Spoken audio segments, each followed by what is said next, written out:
Assalamualaikum warahmatullahi wabarakatuh. Bertemu kembali bersama saya Bapak Warsim di channel kita dari Jendela SD. Hari ini kita akan melanjutkan pembelajaran kita untuk kelas 4 tema 8 daerah tempat tinggalku.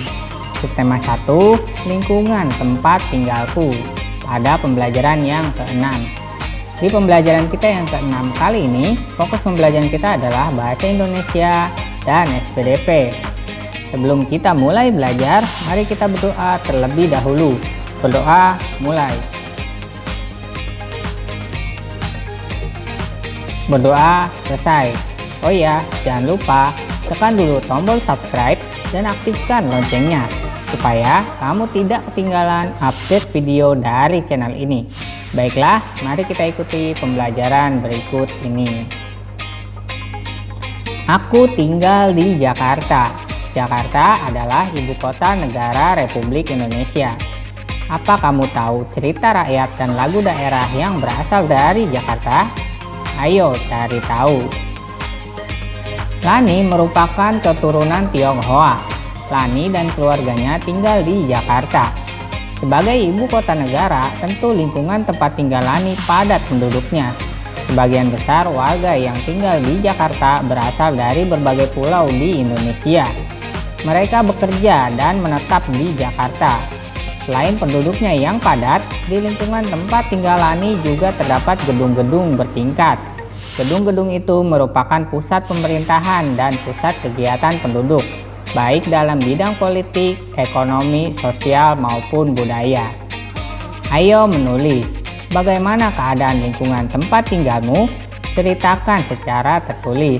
Maka alternatif jawaban yang bisa kamu berikan adalah: di lingkungan tempat tinggal saya sangat asri, masyarakatnya sangat rukun dan damai.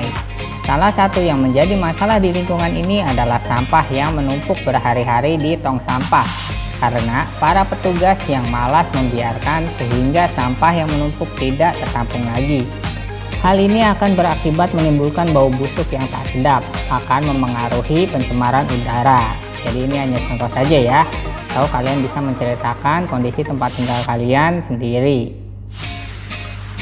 Pada tanggal 22 Juni mendatang, warga Jakarta akan memperingati hari ulang tahun Jakarta.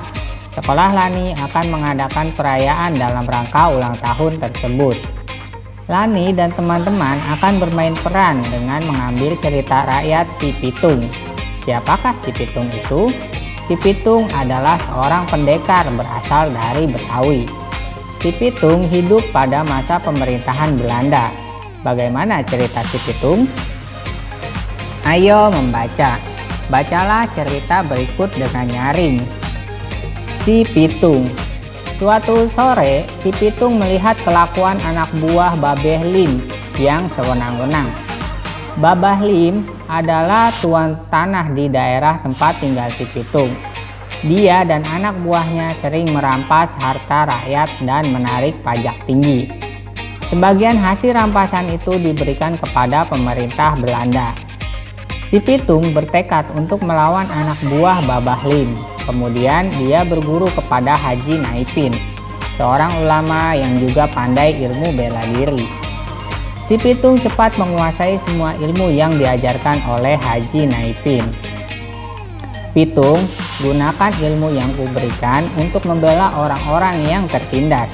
Jangan sekali-kali kau gunakan ilmumu ini untuk menindas orang lain, pesan Haji Naipin. Sekarang si Pitung sudah siap melawan anak buah Babah Lim. Dia menghentikan ulah anak buah Babah Lim yang sedang merampas harta rakyat jelata. Hei anak muda, siapa kau? Beraninya menghentikan kami, tanya salah satu anak buah Babah Lim. Kalian tak perlu tahu siapa aku, yang jelas aku akan menghentikan ulah kalian selamanya, jawab Si Pitung. Anak buah Babah Lim menyerang Si Pitung, namun Si Pitung bisa mengalahkan mereka semua. Sejak saat itu, nama Si Pitung terkenal di kalangan penduduk. Si Pitung memutuskan untuk mengabdikan hidupnya pada rakyat jelata.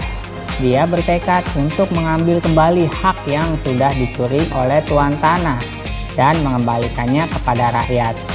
Dia mengajak beberapa temannya untuk bergabung dengannya. Kelakuan si pitung tidak disukai oleh tuan tanah dan juga pemerintah Belanda. Mereka mengeluarkan perintah untuk menangkap si pitung. Namun, si pitung amat cerdik. Dia selalu berpindah tempat sehingga pemerintah Belanda dan juga tuan tanah tidak bisa menangkapnya. Karena kesal, pemerintah Belanda menggunakan cara licik. Mereka menangkap Pak Piun, ayah si pitung, dan Haji Naipin. Salah satu pejabat pemerintah Belanda yang bernama Scott Hein mengumumkan bahwa jika si pitung tak menyerah, Pak Piun dan Haji Naipin akan dihukum. Si pitung mendengar berita tentang penangkapan ayah dan gurunya itu. Kemudian dia menghadap Scott Hein dan menyerahkan diri. Dia tak mau ayah dan gurunya menderita. Pitung, kau telah meresahkan banyak orang dengan kelakuanmu itu. Untuk itu, kau harus dihukum tembak, kata Scott Hein. Kau tidak keliru, bukannya kau dan tuan tanah itu yang meresahkan orang banyak. Aku tidak takut dengan ancamanmu, jawab si pitung. Scott Hein benar-benar melaksanakan ancamannya. Si pitung dihukum tembak. Hidup si pitung berakhir di ujung peluru. Namun, kisah kepahlawanannya tetap dikenang. Si pitung, si pahlawan rakyat jelata. Sumber Dianka, 100 cerita rakyat Nusantara. Ayo berlatih. Identifikasilah cerita si pitung dengan menjawab soal-soal berikut. 1. Apa jenis cerita fiksi teks berjudul Si Pitung? Berikan alasanmu. Maka alternatif jawaban yang bisa kamu berikan adalah cerita Si Pitung merupakan jenis cerita rakyat yaitu saga. Cerita tersebut mengandung unsur sejarah dan kepahlawanan.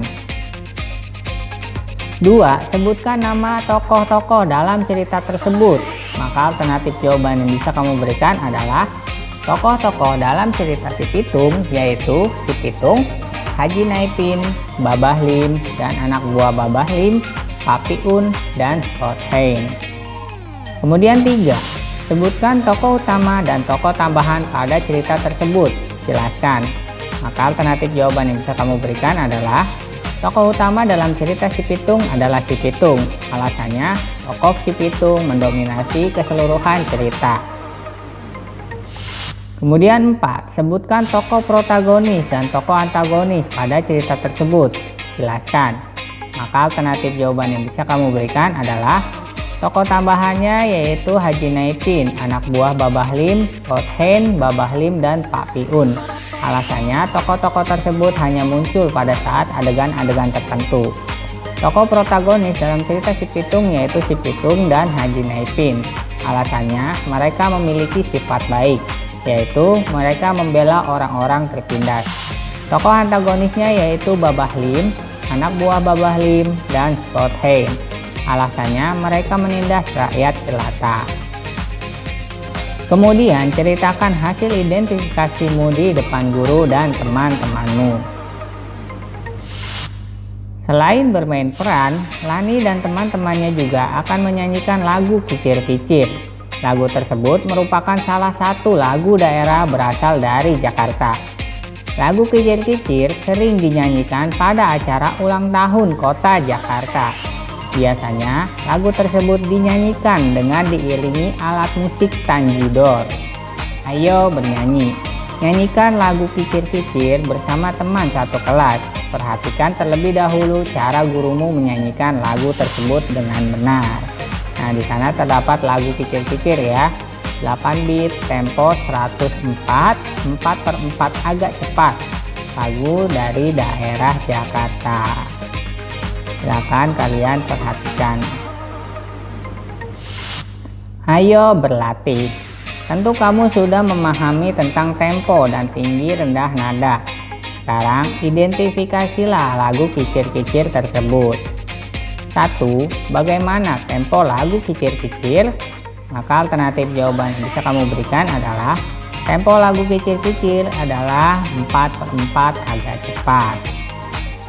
Kemudian 2. Amatilah notasi angka lagu Kicir-Kicir. Sebutkan suku kata atau kata yang dinyanyikan dengan nada tinggi. Salinlah notasi 2 baris kalimat. Lalu buatlah garis melodinya tanpa melihat notasi balok. Maka alternatif jawaban yang bisa kamu berikan adalah Picir-picir, ini lagunya, lagu lama ya tuan dari Jakarta. Nah, kemudian nomor 3, amatilah notasi angka lagu Kicir-Picir. Sebutkan suku kata atau kata yang dinyanyikan dengan nada sedang. Tuliskan alasanmu.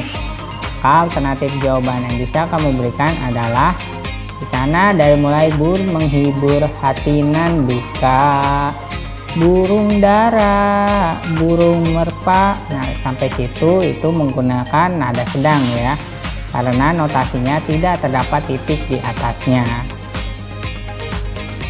Kemudian 4, amatilah notasi angka lagu Kicir-Picir. Sebutkan suku kata atau kata yang dinyanyikan dengan nada rendah. Tuliskan alasanmu. Maka alternatif jawaban yang bisa kamu berikan adalah tidak ada, karena tidak terdapat angka yang memiliki titik di bawah. Baiklah, cukup sekian video pembelajaran hari ini dari Bapak.